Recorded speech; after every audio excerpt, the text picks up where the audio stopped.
Satu klik kirim, satu postingan diunggah. Dalam hitungan detik, foto kamu dilihat, ditonton, dan dinilai, atau mungkin dihakimi oleh ribuan mata tanpa izin.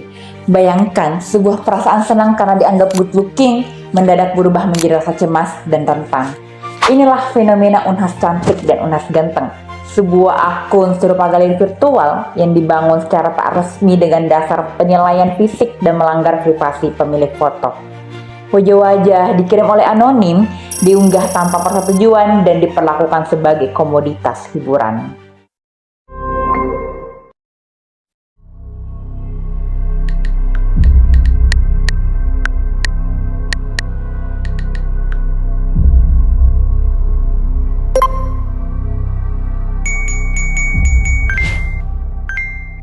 Pas saya pertama kali lihat postingan tersebut itu pada saat saya dikirimkan sama beberapa teman saya yang dari luar kampus Unhas. Terus jujur saya di situ shock dan kaget Kak, karena saya tidak pernah memberikan izin kepada seseorang tentang foto saya diupload untuk hal yang seperti itu. Dan sampai sekarang itu saya tidak tahu siapa yang kirimkan atau mengunggah foto saya di akun tersebut. Cerita ini menjadi titik awal bagaimana seseorang bisa kehilangan kendali atas citra di dunia maya. Sebuah foto yang mungkin terlihat sederhana, ternyata bisa mengubah rasa nyaman menjadi ketakutan yang panjang. Waktu pertama kali saya lihat postingan itu Kak, jujur saya kayak merasa pertama itu tidak nyaman, risih karena privasi saya yang telah diupload itu bukan cuma hanya gambar, tetapi kan ada juga angkatan dan fakultas tertera di captionnya, dan juga mungkin beberapa orang itu bodo amatan atau masih mungkin berpikiran positif, tapi kan kalau dengan adanya postingan tersebut membuat saya merasa Kak kalau semisal dinilai dari penampilanku sendiri. Inilah yang sering luput dari perhatian kita. Postingan yang kita anggap lucu atau sekedar hiburan kampus ternyata membuka ruang bagi komentar-komentar yang bersifat melecehkan dan mengobjektifikasi, mulai dari pelecehan verbal dan mungkin catcalling online. Fenomena ini sering disebut sebagai kekerasan berbasis gender online atau KBGO.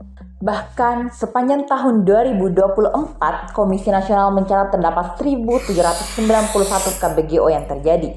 Namun terkadang kasus ini masih dianggap sepele di mata orang-orang. Kata-kata seperti, gitu aja baper, atau mungkin orang cuma seru-seruan doang kok, menjadi pembenaran yang berbahaya. Jika dibiarkan, hal ini tentunya dapat mengarah kepada hal yang lebih serius, yaitu rape culture atau budaya pemerkosaan. Di mana dalam budaya ini menormalisasikan atau mewajarkan tindak pelecehan dan kekerasan seksual.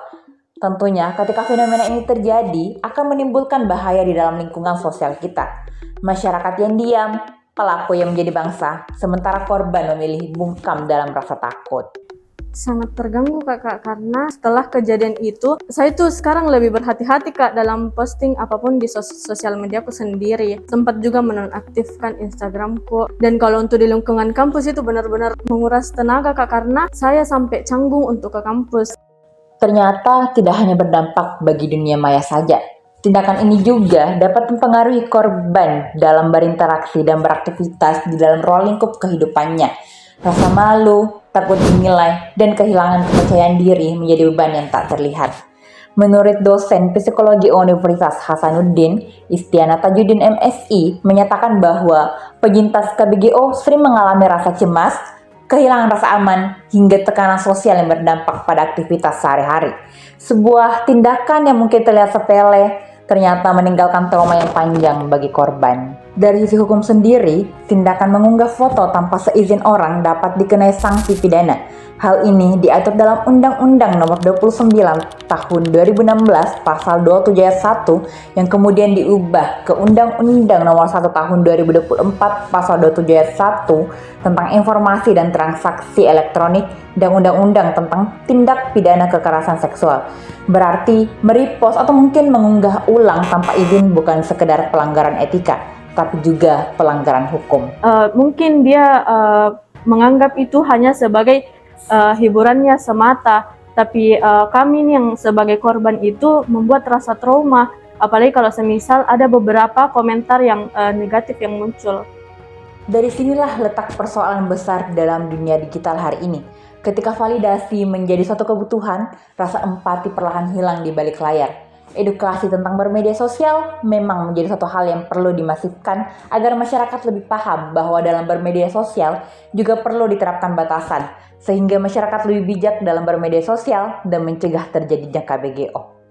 Pesanku terhadap akun-akun yang seperti itu tolong lebih peka dan bertanggung jawab atas apa yang kau unggah di sosial mediamu sendiri. Tidak semua orang mau dipublikasikan fotonya, pokoknya dia itu sudah melanggar hak privasinya orang lain. Tidak semua orang nyaman akan hal itu. Jangan jadikan seseorang sebagai objek hiburan sematamu.